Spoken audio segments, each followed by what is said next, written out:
Welcome to Perfectly Paired with Chef Jim May. Today we're going to be celebrating the release of our 2020 Rosé of Pinot Noir. And what we do every year, every February around Valentine's Day, is have a pairing with oysters. And we're partnering with Hog Island this year. And I'm going to do 3 different recipes, all very simple, all very different. 2 are going to be raw, which may be squeamish for some, but 1 is going to be cooked, which is going to be delicious for all. I'm going to start with a classic Mignonette. Mignonette is actually a woman's name in France. It means cute or favorite, but here it's going to mean ideal to go with oysters. And classically, it has 3 ingredients: shallots chopped, which this is a shallot, and this is it's onion family. It's much milder, much sweeter, and the classic recipe calls for red wine vinegar, which I'm going to put a tablespoon in, and black pepper, which I'm going to grind some in. Well, what I'm doing this time is putting in a little bit of rice vinegar, a couple tablespoons, which is a little sweeter and it cuts some of that acidity of the red wine vinegar. And I'm going to put in a couple tablespoons of our rosé, just to give it that bridge that tastes so good.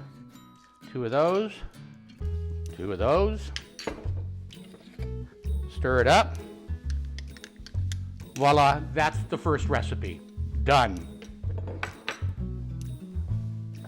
Second recipe is going to be in a blender. And I'm going to be taking strawberries, cranberry juice, orange juice, rosé, lemon juice, and a little bit of sugar, pureeing it. And this is the only one that takes a little extra time. I'm going to put it in a 9x13 and let it freeze, and it becomes a Granita. It's like a scraping, it's like a sorbet, but it's more crystalline. And those are going to go on some raw oysters as well. Orange juice, lemon juice and lemon zest. That's 2 tablespoons of juice. Small amount of sugar, only 2 teaspoons. We don't want it too sweet. And then we're going to finish it with another half a cup of our rosé, just to tie it all together. And we're going to put it in the blender. So now that we've pureed it, you can strain it if you want. I don't necessarily do it because it's so finely pureed. You pour it in a 9x13 or 8x8, like that. You put it in the freezer. It's going to take at least 6 to 8 hours. It's better if it's overnight. You take it away like this, and it comes out looking like this. And this is a Granita.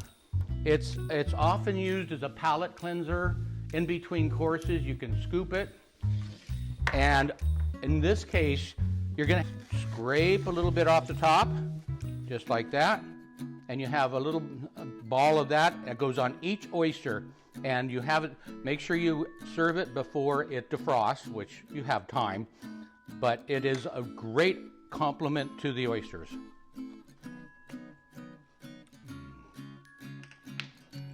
Dreamy. Who wants to try one?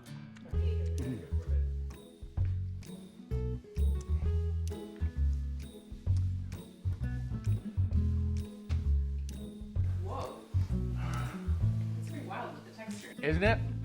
But it's good. It's really good. So obviously in the menu or in the recipe, you're going to be making more than you're going to be making for 2 dozen oysters. That'll only take probably about 1/4 of this. 2 other uses you can use. You can just take it and scoop it into a ball and put it into a dish in between courses, like in between your entree and your appetizer, or your appetizers and your entree. It's refreshing, it's cool, it's great for summertime. And in the summer, if you're making a gazpacho, which is like a tomato and vegetable cold soup, this is a nice one to take a little ball of this and put it in the middle of the soup just to keep it colder. And the strawberries and the lemons all go really well with that. And it goes great in the summertime with the rosé. So on the third and last one, I take the Pacific oysters from the West Coast. They're a little deeper. They have a little bit more meatiness to them, And I take a shallot and a garlic clove. I sweat it in a little bit of oil in a pan. I put in 2 cups of chopped spinach, and it cooks down to this much. So you're going to take just a little bit of each of this, put it on the bottom. You take the oyster out. You put a little bit of the spinach mixture on the bottom. And then an oyster goes on top. But on top of the oyster, I'm going to make a little mixture that we stick into the broiler. These oysters are already shucked.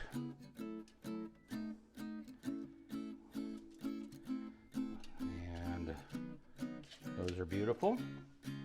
And then I'm going to take, again, simple ingredients. I've got 1/3 cup of mayonnaise. I'm going to take out of this. I have get a little more. 1/2 cup of Asiago cheese. You can use cheddar if you wanted, or a Havarti, but this has got a nice little tang to it. I've got a little bit of pink peppercorns. Pink peppercorns might be hard to find. You can do without them if you want, but take these pink peppercorns. They give kind of a sweet spiciness to it. But I chop these up. I put them in with the other mixture. I've got some lemon zest and lemon juice, and a couple tablespoons of rosé. You can eyeball it. And I'm going to mix all this together.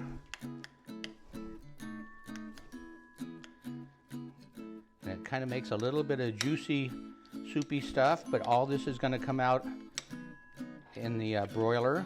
You take a little bit with a little bit of everything. Now you have rock salt for presentation. If your oysters are falling down like that one, you can put rock salt down to keep them steady.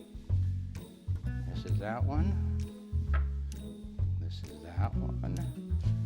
I said this will do probably 2 dozen oysters, but it's kind of like those that don't like the raw ones. It's wonderful. And I'm going to put these in an oven with the broiler on high until it starts to bubble. It usually takes about 3 to 5 minutes. And in they go. Our rosé, we've only been making it for a few years. It is made from 100% from the vineyards that we've dealt with in the past. It's fermented totally dry. It's from juice that's run off from the when the fruit first comes in and it's pressed off or sorted. And it is it's a very complex. It does go in oak barrels, mostly neutral. So it picks up a little bit of depth and richness, but it's going to have all that strawberry and cherry and a little bit of lemony fruitiness to it. Sells out real quick. We only make a small amount. It's our summertime go-to wine, even though buy it before summer because it won't be available then. But summertime and oysters and this by the pool is a wonderful, wonderful combination. But like I said, it's only been a few years and it's become a favorite already. Thank you for joining me again for Perfectly Paired with Chef Jim May. These recipes and others will be available once a month online, and we will also be following with the Wine and Whatever Wednesdays. And I am glad you joined me, and I hope you try these recipes and get some of our rosé before it sells out. Cheers.